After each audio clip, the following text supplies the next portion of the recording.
Hello viewers, আজকে আমি class 8 এর বাংলার ফার্স্ট ইউনিট সাজেশন নিয়ে চলে এসেছি। আজকে তোমাদেরকে আমি বলে দেবো তোমাদের কোন কোন চ্যাপ্টারে কোন কোন প্রশ্নগুলো করলে তোমরা ভালো নম্বর পাবে এবং খুব ভালো রেজাল্টও করবে। ঠিক আছে, তো আর দেরি না করে চলো শুরু করছি আজকের এই প্রশ্নোত্তর। তো চলো দেখে নাও। প্রথমে তোমাদের বোঝাপড়া চ্যাপ্টার থেকে আমি প্রশ্নোত্তরগুলো বলবো। তো দেখো এখান থেকে কি করবে।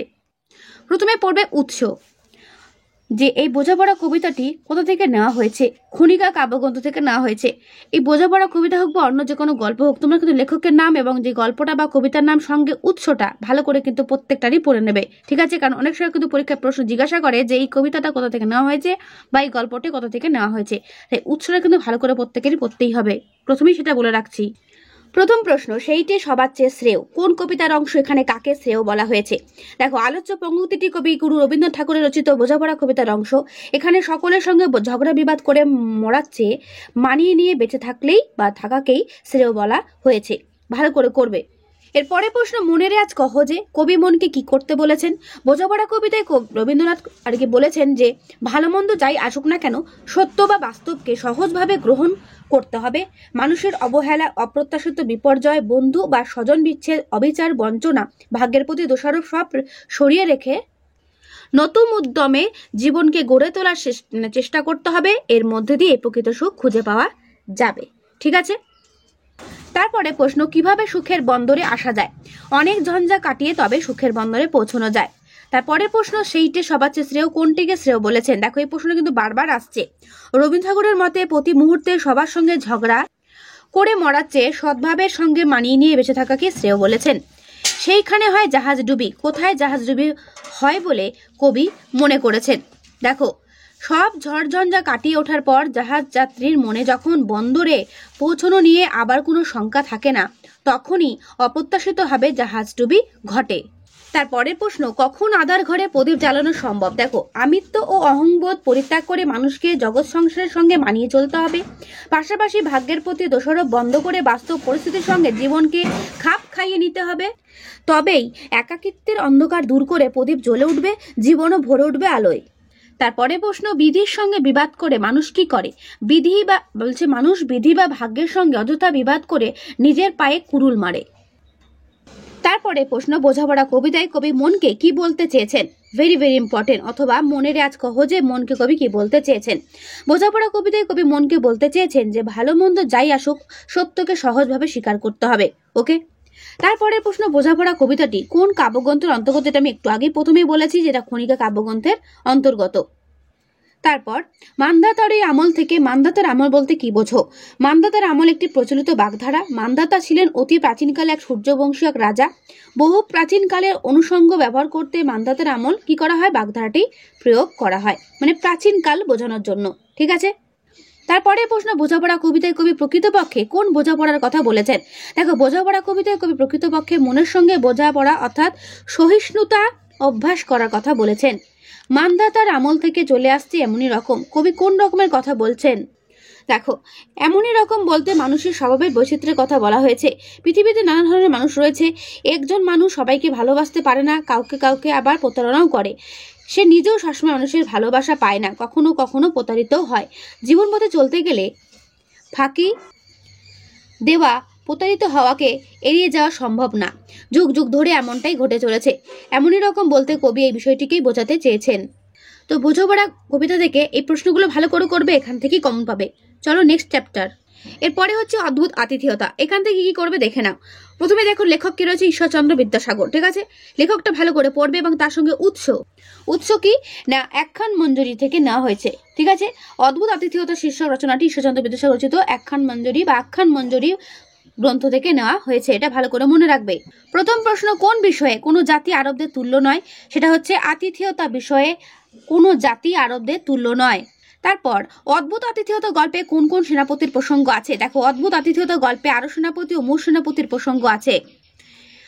অদ্ভুত আতিথেয়তা গদ্যে কোন কোন জাতির বৈরতার কথা বলা হয়েছে? অদ্ভুত আতিথেয়তা গদ্যে আরব জাতি ও মুর জাতির বৈরতার কথা বলা হয়েছে। তারপরের প্রশ্ন, তাহার দিগ্ভ্রম জন্মাইয়াছিল কার? অদ্ভুত আতিথেয়তা গল্পে উদ্ধৃত উক্তির মাধ্যমে মুর সেনাপতির দিগ্ভ্রম হওয়ার কথা বলা হয়েছে। ঠিক আছে, প্রত্যেকটা প্রশ্ন ভালো করে করবে। মুর সেনাপতি কোথায় উপস্থিত হয়ে কি প্রার্থনা করলেন? দেখো, মুর সেনাপতি আরব সেনাপতি শিবিরের দ্বারে উপস্থিত হয়ে আশ্রয় প্রার্থনা করলেন। মুর সেনাপতি কোন বিপক্ষ শিবিরে উপনীত হয়েছিলেন? উত্তর, আরব সেনার হাত থেকে পালানোর সময় দিক ভুল করে মুসেনাপতি বিপক্ষ শিবিরে উপনীত হন এবং সেখানে আশ্রয় প্রার্থনা করেন। তারপরের প্রশ্ন, কোন বিষয় আরব জাতিরা পৃথিবীতে অতুলনীয়? একই প্রশ্ন দেখো ঘুরিয়েও এভাবে আসতে পারে। উত্তর হবে আতিথেয়তা বিষয়ে। তোমাদের পরীক্ষা যেহেতু 15 নম্বরের মধ্যে হবে, সুতরাং প্রশ্নগুলো কিন্তু শর্ট প্রশ্নই বেশি থাকবে, সুতরাং এগুলো কিন্তু ভালো করে প্রত্যেকেই করবে। তারপর সহসা আরব সেনাপতির মুখ বিবর্ণ হইয়া গেল। আরব সেনাপতির মুখ কেন বিবর্ণ হয়ে গেল? বলছে আরব সেনাপতি মুসেনাপতির সঙ্গে কথোপকথনের সময় জানতে পারেন যে মুসেনাপতি তার পিতার হত্যাকারী, তাই আরব সেনাপতির মুখ বিবর্ণ হয়ে যায়। এরপর তাহার নিদ্রা ভঙ্গ করাইল। কার নিদ্রা ভঙ্গ করাইল? মুসেনাপতি পথ ভুলে তার শত্রু আরব সেনাপতি শিবিরে আশ্রয় নিয়েছিলেন। রাত্রি শেষে আরব সেনাপতির লোক এসে মুসেনাপতির নিদ্রা ভঙ্গ করিয়েছিল। এরপর আমাদের জাতীয় ধর্ম এই। জাতীয় ধর্মটি কি? অর্থাৎ আরব সেনাপতি মুসেনাপতি এনেছিলেন যে তাদের জাতীয় ধর্ম হলো প্রাণান্ত ও সর্বশান্ত হলেও অতিথির কোনো ক্ষতি তারা কখনোই করেন না। ঠিক আছে, আপনি সত্তর প্রস্থান করুন। বক্তা কেন উদ্দিষ্ট ব্যক্তিকে সত্তর প্রস্থান করার কথা বলেছিলেন বা নির্দেশ দিলেন? দেখো, বক্তা আরব সেনাপতি উদ্দিষ্ট ব্যক্তি মুসেনাপতিকে সূর্যোদয়ের আগেই শত্রু শিবির থেকে নিজেদের শিবিরের উদ্দেশ্যে রওনা হওয়ার কথা বলেছেন, কারণ সূর্যোদয়ের পর যুদ্ধের নিয়মে তিনি শত্রু হিসাবে মুসেনাপতিকে হত্যা করতে পারবেন। এরপর বড় প্রশ্ন, তদবিষয়ে যথোপযুক্ত আনুকূল্য করিব। বক্তা কোন বিষয়ে কেন যথোপযুক্ত আনুকূল্য করার প্রতিশ্রুতি দিলেন? ভেরি ভেরি ইম্পর্টেন্ট কিন্তু প্রশ্নটি। দেখো, ঈশ্বরচন্দ্র বিদেশে রচিত অদ্ভুত অতিথি আখ্যানের আলোচ্য উক্তিটির বক্তা হলেন আরব সেনাপতি। আরব সেনাপতি মুসেনাপতিকে আশ্রয় দিয়ে প্রতিশ্রুতি দিয়েছিলেন যে পরদিন ভোরবেলা যাতে মুসেনাপতি নিজেদের শিবিরে পৌঁছতে পারেন তার সব ব্যবস্থা তিনি করে দেবেন। আর প্রতিশ্রুতির কারণটা কি না, আরব জাতি অতিথির সেবা সম্পর্কে অত্যন্ত নিষ্ঠবান। শত্রু হলো মুসেনাপতি আরব সেনাপতির আশ্রিত, তাই তার কোনো ক্ষতি করেনি আরব সেনাপতি, বরং তার নির্বিঘ্নে শিবিরে পৌঁছানোর ব্যবস্থা করতে এই প্রতিশ্রুতি দিয়েছিলেন। তাহার দিগ্ভ্রম জন্মিয়াছিল। কার কোন দিগ্ভ্রম জন্মিয়েছিল এটা বা দিগ্ভ্রম হয়েছিল কার কোন দিগ্ভ্রম হয়েছিল এটা ভালো করে করবে। উত্তর তোমরা কিন্তু এখান থেকে দেখে নেবে, আমি আর পড়ছি না। তো আরব সেনাপতি আর মুসেনাপতি এই গল্প অদ্ভুত অতিথি থেকে এই প্রশ্নগুলো ভালো করে করো, এখান থেকেই কমন পাবে। চলো নেক্সট চ্যাপ্টার। এর পরের চ্যাপ্টার হলো চন্দ্রগুপ্ত, লেখক দ্বিজেন্দ্রলাল রায়। তো এই চন্দ্রগুপ্ত থেকে কি কি প্রশ্ন করবে দেখে নাও। প্রথম প্রশ্ন, রাজার প্রতি রাজার আচরণ। উদ্দিতাংশের বক্তাকে? আলোচ্য উদ্দিতাংশটির বক্তা হলেন ভারতীয় রাজা পুরু, যিনি সেকেন্দারের কাছে পরাজিত হন। ঠিক আছে, এগুলো কিন্তু ভালো করে করবে। তারপরের প্রশ্ন, চন্দ্রগুপ্ত নাটকের ঘটনাস্থল ও সময় নির্দেশ করো। দেখো, দ্বিজেন্দ্রলাল রায় রচিত চন্দ্রগুপ্ত নাট্যাংশটির ঘটনাস্থল হলো সিন্ধু নদের তীর ও সময় হলো সন্ধ্যা। এটা কিন্তু পরীক্ষায় ভীষণ দেয়। সেলুকাস কে? সেলুকাস হলেন ম্যাসিডন থেকে আসা দিগ্বিজয়ী গ্রিক সম্রাট ও সেকেন্দারের সেনাপতি। সেলুকাস কন্যার নাম কি? দেখো, সেলুকাস বলছে গ্রিক সম্রাট সেকেন্দার সেনাপতি সেলুকাসের কন্যার নাম হলো হেলেন। ঠিক আছে, তাহলে হেলেনকে সেলুকাসের কন্যার নাম। তোমরা নাটকটা পড়াকালীন তোমাদের মাথায় একটা প্রশ্নটা হয়তো আসতে পারে যে হেলেনকে? হেলেন হচ্ছে সেকেন্দারের সেনাপতি সেলুকাসের কন্যার নাম। ঠিক আছে, অর্থাৎ মেয়ের নাম। তারপরের প্রশ্ন, এ একটা জাতি বটে, কোন জাতির কথা বলা হয়েছে? আলোচ্য উক্তিটিতে বক্তা সেকেন্দার জাতি বলতে ভারতবাসীর কথা বলেছেন। তারপরের প্রশ্ন, জগতে একটা কীর্তি রেখে যেতে চাই, এই উক্তিটি কার? চন্দ্রগুপ্ত নাট্যাংশ থেকে গৃহীত আলোচ্য উক্তিটির বক্তা হলেন গ্রিক সম্রাট সেকেন্দার। এর পরের প্রশ্ন, কিন্তু বাধা পেলাম প্রথম, কে কার কাছে বাধা পেলেন? দেখো, দিগ্বিজয়ী গ্রিক সম্রাট সেকেন্দার তার এশিয়া বিজয়ের সময়ে প্রথম বাধা পেয়েছিলেন ভারতবর্ষের শতদ্রু তীরের এক ছোট রাজ্যের রাজা পুরুর কাছে। ঠিক আছে, তার পরের প্রশ্ন, পুরুকে বন্দি করে আনি যখন সে কি বললে জানো? পুরু কি বলেছিলেন সে কথা উদ্ধৃতাংশের বক্তাকে কিভাবে অভিভূত করে তোলে? দ্বিজেন্দ্রলাল রচিত চন্দ্রগুপ্ত নাট্যাংশে ভারতবর্ষের এক ছোট জনপদের রাজা পুরু দিগ্বিজয়ী গ্রিক সম্রাট সেকেন্দারের প্রশ্নের উত্তর এনেছিলেন যে তিনি একজন রাজার কাছ থেকে রাজার মতোই আচরণ আশা করেন। বোঝা গেল, পুরুর এই নির্ভীক ও আত্মসম্মানপূর্ণ বক্তব্য সেকেন্দারের মন জয় করে নেয়। পুরুর বীরত্বের পুরস্কার হিসেবে তিনি তাকে তার রাজ্য ফিরিয়ে দেন। এর পরের প্রশ্ন, এইসব মাস অব্দি কাল ধরে শিখছিলাম, বক্তা কি কি লিখেছিলেন? দেখো, বক্তা চন্দ্রগুপ্ত 1 মাস ধরে গ্রিক সেনাবাহিনীর রণকৌশল, যেমন বাহিনী চালনা, সৈন্য সাজানোর কৌশল ও সামরিক নিয়ম শিখে সেগুলো শুকনো তালপাতায় লিখে রাখছিলেন। তার পরের প্রশ্ন, এই যুবক না তুমি কথাটি কে বলেছে? দ্বিজেন্দ্রলাল রচিত চন্দ্রগুপ্ত নাট্যাংশ থেকে গৃহীত আলোচ্য কথাটি বলেছে গ্রিক সেনাধ্যক্ষ অ্যান্টিগোনাস। ঠিক আছে, এরকম লাইন তুলেও কিন্তু পরীক্ষাতে প্রশ্ন দেয়, সুতরাং এই কোটেশন দেওয়া লাইনগুলো কিন্তু ভালো করে পড়বে। তুমি দিগ্বিজয়ী হবে, কার সম্পর্কে কথা বলা হয়েছে? নাট্যকার দ্বিজেন্দ্রলাল রায় রচিত চন্দ্রগুপ্ত নাট্যাংশে গ্রিক সম্রাট সেকেন্দার চন্দ্রগুপ্ত সম্পর্কে কথা বলেছেন। তারপরে প্রশ্ন, চন্দ্রগুপ্ত কি কারণে গ্রিক শিবিরে এসেছিলেন? দেখো, দ্বিজেন্দ্রলাল রচিত চন্দ্রগুপ্ত নাট্যাংশে মগধের রাজপুত্র চন্দ্রগুপ্তকে তার সৎ ভাই নন্দরাজ্য থেকে নির্বাসিত করেছিলেন। তারপর, যাও বীর মুক্ত তুমি, একথা কে কাকে উদ্দেশ্য করে বলেছেন? দেখো, চন্দ্রগুপ্তের প্রকৃত পরিচয় জেনে তার দৃঢ় মানসিকতা ও সাহসিকতায় অভিভূত হয়ে গ্রিক সম্রাট সেকেন্দার চন্দ্রগুপ্তের উদ্দেশ্যে আলোক চুক্তিটি করেছিলেন। ঠিক আছে, বড় প্রশ্ন হিসেবে এটা ভালো করে করবে, কি বিচিত্র এই দেশ, বক্তার চোখে দেশের বৈচিত্র্য কিভাবে ধরা পড়েছে, এটা তোমরা নিজেরা কিন্তু পড়ে নেবে। ঠিক আছে, বড় প্রশ্নের জন্য এটা দেওয়া রইল। এর পরের প্রশ্ন, সম্রাট মহানুভব, বক্তাকে সম্রাটের মহানুভবতার কিরূপ পরিচয় নাট্যাংশে পাওয়া যায়, এটা ভালো করে করবে। আমি উত্তর সময় তোমাদেরকে দেখিয়ে দিই, তোমরা কিন্তু উত্তরটা এখান থেকে নিয়ে নেবে। ওকে, তারপর, জগতে একটা কীর্তি রেখে যেতে চাই, বক্তা কিভাবে একটা কীর্তি রেখে যেতে চান? বলছি, বক্তা গ্রিক সম্রাট সেকেন্দার দিগ্বজের মাধ্যমে জগতে একটা কীর্তি রেখে যেতে চান। সম্রাট আমায় বদনা করে বন্দি করতে পারবেন না, বক্তাকে বন্দি করার প্রসঙ্গ এসেছে কেন? গ্রিক সম্রাট সেকেন্দারের সামনে চন্দ্রগুপ্তকে নিয়ে আসা হলে সম্রাট তাকে গুপ্তচর মনে করে বন্দি করার নির্দেশ দেওয়ায় এই প্রসঙ্গটি এসেছে। তো তোমাদের নাট্যাংশ যেটা রয়েছে চন্দ্রগুপ্ত, এখান থেকে তোমরা এই প্রশ্নগুলো ভালো করে করবে, কমন এখান থেকে পাবে। ঠিক আছে, এর পরের প্রশ্ন, বনভোজনের ব্যাপার থেকে এই গল্প থেকে কি কি প্রশ্ন আসতে পারে দেখে নাও। লেখক নারায়ণ গঙ্গোপাধ্যায়, লেখকের নাম সহ গল্পের নাম হোক বা কবিতার নাম হোক বা নাটকের নাম হোক, প্রত্যেকটা নাম সমেত লেখকের নামগুলো কিন্তু ভালো করে খাতায় লিখবে এবং মুখস্থ করে তৈরি করে রাখবে। উৎসটিও কিন্তু ভালো করে পড়বে, কারণ উৎস কিন্তু জানতে চায় পরীক্ষায় অনেক সময়।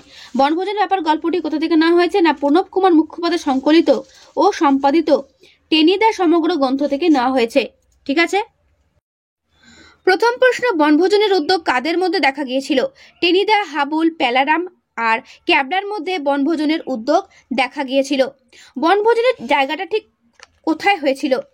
শ্যামবাজার থেকে মার্টিনের রেলে বাগুইয়াটি ছাড়িয়ে আরও 4টে স্টেশন পেরিয়ে ক্যাবলার মামাবাড়ি, তার মামার বাড়ির বাগান বাড়িতেই বনভোজনের জায়গা ঠিক করা হয়েছিল।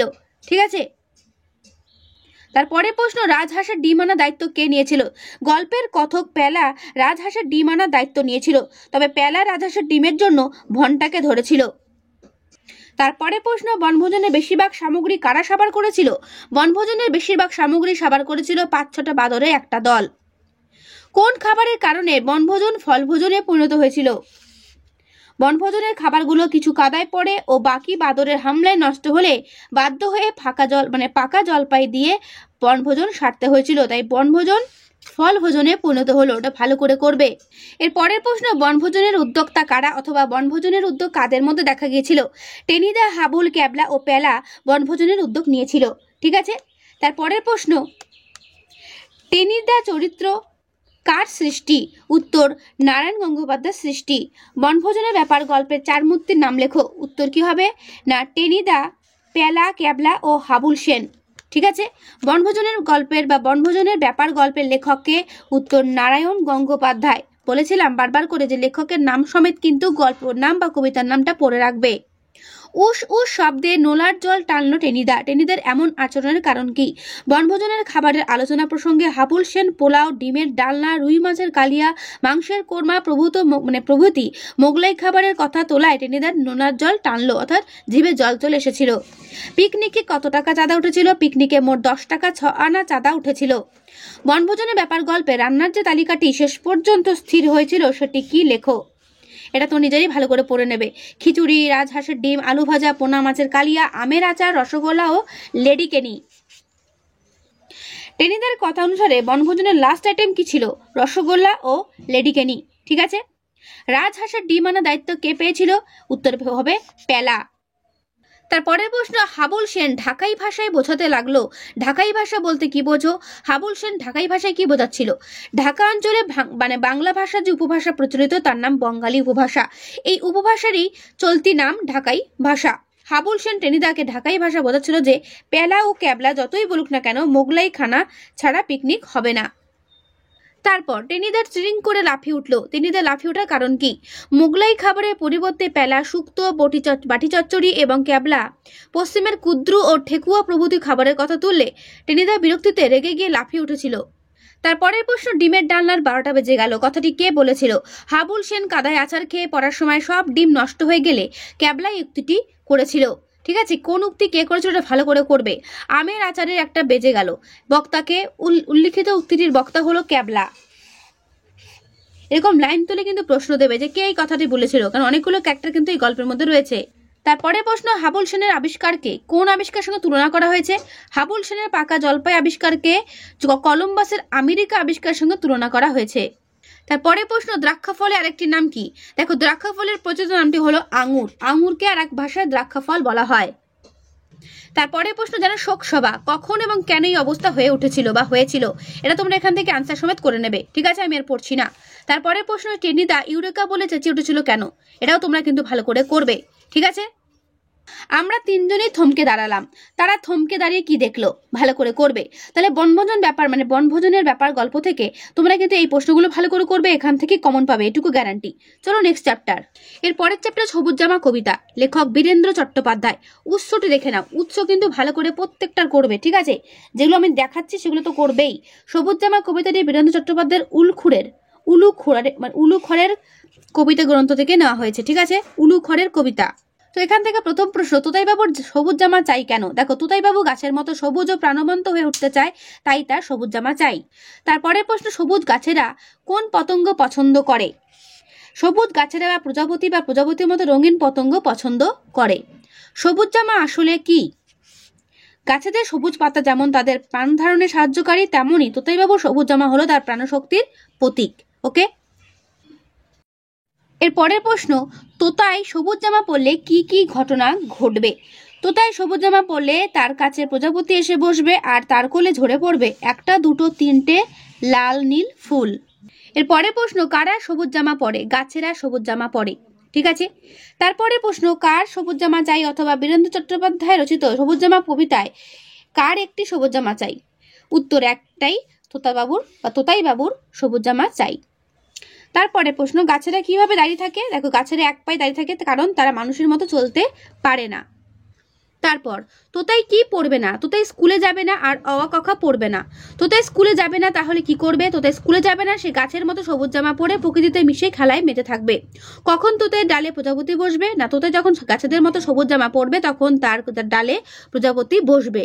তারপরের প্রশ্ন, সবুজ জামা কবিতাটির অন্তর্নিহিত অর্থটি উল্লেখ করো। দেখো, সবুজ জামা কথাটির অন্তর্নিহিত অর্থ হলো নিজের অস্তিত্বের মধ্যে প্রকৃতিকে মিশিয়ে রাখা। তো সবুজ জামা কবিতা থেকে এই প্রশ্নগুলো ভালো করে করো, এখান থেকেই কমন পাবে। ঠিক আছে, এখান থেকে বড় প্রশ্ন সেরকম আসবে না। এরপরে রয়েছে চিঠি থেকে, লেখক মাইকেল মধুসূদন দত্ত। এই চিঠিটা কোথা থেকে নেওয়া হয়েছে সেটা ভালো করে দেখে নাও। দেখো, উৎস পাঠ্য চিঠিগুলি মাইকেল মধুসূদন দত্ত ইংরেজিতে লিখেছিলেন, সেগুলো তর্জমা করেছেন সুশীল রায়। অনুদিত চিঠিগুলো মাইকেল মধুসূদনের পত্রাবলী গ্রন্থ থেকে নেওয়া হয়েছে। এটা ভালো করে নোট করে রাখবে। প্রথম প্রশ্ন, মধুসূদন দত্ত রচিত 3টি চিঠির তর্জমা করেছেন কে? উত্তর সুশীল রায়। মাইকেল মধুসূদন দত্ত ঈশ্বরচন্দ্র বিদ্যাসাগরকে কবে চিঠি লিখেছিলেন? দেখো, 1864 খ্রিস্টাব্দের 3রা নভেম্বর, অর্থাৎ 3 তারিখে, নভেম্বর মাসের 3 তারিখে তিনি কিন্তু চিঠিটি লিখেছিলেন। তারপরের প্রশ্ন, মাইকেল মধুসূদন তার চিঠিতে ইউরোপের শীতকাল সম্পর্কে যে ছড়াটির উল্লেখ করেছিলেন সেটি কি? দেখো, মাইকেল মধুসূদন দত্ত ঈশ্বরচন্দ্র বিদ্যাসাগরকে লেখা তার চিঠিতে ইউরোপের শীতকাল সম্পর্কে বলতে গিয়ে আমাদের দেশের কবি ভারতচন্দ্র রায়ের লেখা বাঘের বিক্রম সম মাঘের হিমানি এই ছড়াটি কিন্তু উল্লেখ করেছিলেন। তারপর মাঘের হিমানি কিসের সম? সেটা হচ্ছে বাঘের বিক্রম সম। বাঘের বিক্রম সম মাঘের হিমানি উক্তিটির মূল রচয়িতা হলেন ভারতচন্দ্র রায়। ঠিক আছে, তারপরের প্রশ্ন, মাইকেল মধুসূদন দত্ত কোন কোন বিদেশি ভাষা রপ্ত করেছিলেন? ভেরি ভেরি ইম্পর্টেন্ট, এর তো তোমরা কিন্তু এখান থেকে উত্তরটা নিয়ে নেবে। তারপরের প্রশ্ন, তোমাদের পাঠ্য চিঠি রচনায় মাইকেল মধুসূদন দত্ত দ্বিতীয় চিঠিটি কাকে লিখেছিলেন? উত্তরটা এখান থেকে দেখে নেবে। মাইকেল মধুসূদন চিঠিতে কাকে প্রিয় ও পুরাতন বন্ধু বলে সম্বোধন করেছেন? তারপর চিঠি লেখার সময় মধুসূদন জাহাজে করে কোথা দিয়ে ভেসে যাচ্ছিলেন? তারপরে প্রশ্ন, রাজনারায়ণ বসুকে পত্রলেখক কোন আবেদন জানিয়েছেন? ভালো করে করবে। তারপর তোমার রায় জানবার জন্য আমি রুদ্ধ নিঃশ্বাসে অপেক্ষা করছি। কে কোন অপেক্ষা করছেন বা কে কেন অপেক্ষা করছেন? তারপরের প্রশ্ন, ঈশ্বরকে ধন্যবাদ, আমি জয়ী হয়েছি। কোন বোঝাপড়ায় জয়ী হয়ে লেখক ঈশ্বরকে ধন্যবাদ জানিয়েছেন? তারপরে প্রশ্ন, এই কাব্য অদ্ভুত রকমের জনপ্রিয় হয়ে উঠছে, কোন কাব্যের কথা বলা হয়েছে? তারপরে প্রশ্ন, মাইকেল মধুসূদন দত্ত কাকে স্বর্গীয় কবি আখ্যা দিয়েছেন? মাইকেল মধুসূদন দত্ত যে 3জন ব্যক্তিকে চিঠি লিখেছিলেন তাদের প্রত্যেকের পুরো নাম লেখো। এটা কিন্তু পরীক্ষায় ভীষণ জানতে চায়। 1 হচ্ছে ঈশ্বরচন্দ্র বিদ্যাসাগর, 2 গৌরদাস ও 3 হচ্ছে রাজনারায়ণ বসু। ঈশ্বরচন্দ্র বিদ্যাসাগর, গৌরদাস বসাক এবং রাজনারায়ণ বসু। তো চিঠি থেকে তোমরা এই প্রশ্নগুলি করো, এখান থেকে কমন পাবে। এখানে বড় প্রশ্ন সেরকম দেবে না। এরপর চলে এসো পরবাসী, লেখক বিষ্ণু দে। ঠিক আছে, এর উৎস দেখে নাও। পরবাসী কবিতাটি কবি বিষ্ণুদের তুমি শুধু 25শে বৈশাখ কাব্যগ্রন্থ থেকে নেওয়া হয়েছে। প্রথম প্রশ্ন, পদ কিসের সঙ্গে তাল মিলিয়ে চলে? কবি বিষ্ণুদের রচিত পরবাসী কবিতায় উল্লিখিত পদ বনের মধ্যে এঁকে বেঁকে প্রকৃতির তালে তাল মিলিয়ে চলে। ঠিক আছে, তারপরের প্রশ্ন, পরবাসী কবিতায় চিতার চলে যাওয়ার ছন্দটি কেমন? বলছে পরবাসী কবিতায় বর্ণিত চিতার চলে যাওয়ার ছন্দে রয়েছে লোভ ও হিংসার মনোভাব। ময়ূর কিভাবে মারা গেছে? এটা কিন্তু ভালো করে উত্তর সমেত করে নেবে, আমি এর উত্তরটা পড়ে শোনাচ্ছি না। প্রান্তরে কার হাহাকার শোনা যাচ্ছে? পলাশের ঝোপে কবি কি দেখেছেন? সিন্ধুমণির হরিণ আহ্বান কবি কিভাবে শুনেছেন? Very very important. ঠিক আছে, উত্তর সমেত এটা করবে। তারপরে প্রশ্ন, ময়ূর মরেছে পণ্যে, এই কথার অন্তর্নিহিত অর্থ কি? কবি নিজেকে পরবাসী বলেছেন কেন? শুনেছি সিন্ধুমণির হরিণ আহ্বান, সিন্ধুমণির হরিণ আহ্বানের এই পৌরাণিক প্রসঙ্গটি লেখো। ঠিক আছে, সিন্ধুমণি আর কি শুনেছি সিন্ধুমণির হরিণ আহ্বান, এখানে সিন্ধুমণি কার হাতে তীরবিদ্ধ হন? দুটো প্রশ্নই ভালো করে করবে। তারপরের প্রশ্ন, পরবাসী কবিতায় কোন দুটি নৃত্যশৈলীর কথা উল্লিখিত হয়েছে? তারপর কেনই দেশে মানুষ মৌন অসহায়, এই লাইনটি কোন রচনা থেকে নেওয়া হয়েছে? পরবাসী কবিতায় কোন 4টি প্রাণীর নাম পাওয়া যায়? পরবাসী কবিতায় কবি বিষ্ণু দে আমাদের সম্মুখে যে 4টি প্রশ্ন রেখেছেন তা কবিতা অবলম্বনে লেখো। তো পরবাসী থেকে এই প্রশ্নগুলো করবে, এখান থেকেই কমন পাবে। এরপর চলে এসো পথ চলতি, লেখক সুনীতি কুমার চট্টোপাধ্যায়। উৎসটি দেখে নাও। উৎস, সুনীতি কুমার চট্টোপাধ্যায় রচিত পথ চলতি রচনাংশটি তার পথ চলতি গ্রন্থ থেকেই নেওয়া হয়েছে। তার প্রথম প্রশ্ন, পিস্তু বা পস্তু কাদের ভাষা? পিস্তু নয়, পস্তু। ঠিক আছে, পস্তু কাদের ভাষা? ভালো করে করবে। তারপর আফগানিস্তানের শিক্ষিত জনের ভাষা কি?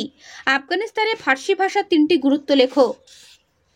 পাঠানদের মাতৃভাষা কি? সাহস হচ্ছে খালি এই জন্য, কিসের কারণে সাহস হচ্ছিল? চি খাহি, এখানে কথাটির অর্থ কি, অর্থাৎ কি চাও? লেখককে কারা কেন মস্ত আলেম ভেবেছিল? এর বাকি উত্তরটা দেখে নাও। এর বাকি উত্তরটা এই পর্যন্ত শেষ হলো। কিন্তু গুরু বলে রক্ষা পেলুম, কে কিভাবে গুরু বলে রক্ষা পেলেন? এটাও ভালো করে করবে। তারপরের প্রশ্ন, খুশাল খাখট্ট কে? Very very important. বৃদ্ধ পাঠানের ডেরা বাংলাদেশে কোথায় ছিল? পথ চলতি রচনায় উল্লিখিত বাংলা মাসিক পত্রিকাটির নাম লেখো। তারপর নব্বদ ও অসমা ই হাসানা শব্দবন্ধের অর্থ কি? খুব ভোরে ভরপেট খেয়ে নিচ্ছে কেন? তারপরের প্রশ্ন, পথ চলতি গদ্যে সকালবেলা গাড়ির 3য় শ্রেণীর পাঠানরা কে কি করছিলেন? তো পথ চলতি থেকে এই প্রশ্নগুলো করো, এখান থেকেই কমন পাবে। এর পরের চ্যাপ্টার হচ্ছে একটি চড়ুই পাখি, লেখক তারাপদ রায়। উৎস দেখে নাও। এর উৎস হচ্ছে শ্রেষ্ঠ কবিতা গ্রন্থ থেকে নেওয়া হয়েছে। প্রথম প্রশ্ন, কবিতায় চড়ুই পাখিটিকে কোথায় বাসা বাঁধতে দেখা যায়? প্রতিদিন কিভাবে সন্ধ্যা আসে? চড়ুই পাখি এখান সেখান থেকে কি সংগ্রহ করে আনে? হয়তো ভাবে, চড়ুই পাখি কি ভাবে বলে কবি মনে করেন? এসব আমারই হবে, এসব বলতে কোন জিনিসগুলোকে বোঝানো হয়েছে? অথবা এসব হবে একটি চড়ুই পাখি কবিতায় কবি চড়ুই পাখিটি কি কি তার হবে বলে ভাবে? খুব ভালো করে করবে। আমাকেই দেবেন বিধাতা, কোন কবিতার অংশ? বিধাতা কাকে কি দেবেন? তারপর কার নিশে বসে থাকা চড়ুইয়ের চাহনি কেমন ছিল? ইচ্ছে হলে চড়ুই পাখি কোথায় কোথায় চলে যেতে পারে, তবু যায় না চলে, এতটুকু দয়া করে পাখি, এখানে কোন পাখির কথা বলা হয়েছে? ভালো করে করবে।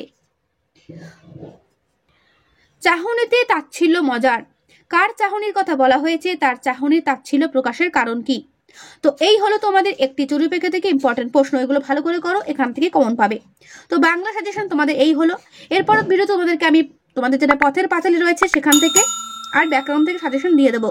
ঠিক আছে, তো আজকে ভিডিওটা অনেকটা বড় হয়ে গেল, কারণ আমি উত্তর তোমাদেরগুলো দেখিয়ে দিয়েছি উত্তরগুলো প্রশ্নের সঙ্গে, সুতরাং সেই জন্য ভিডিওটা অনেকটা বড় হলো। তো প্রশ্নগুলো ভালো করে করো, একটু ভরসা রেখে পড়ে দাও, দেখবে ভালো নম্বর পাবেই প্রত্যেকে। তো আজকে ভিডিও আমি এখানে শেষ করছি, দেখা হবে নেক্সট ভিডিওতে। ভালো থেকো সবাই, আর ভালো করে পড়ো। আর হ্যাঁ, যদি কোনো প্রশ্ন থাকে সেটা আমাকে কমেন্টে জানাতে ভুলো না। তো আজকে এখানেই, দেখা হবে নেক্সট ভিডিওতে।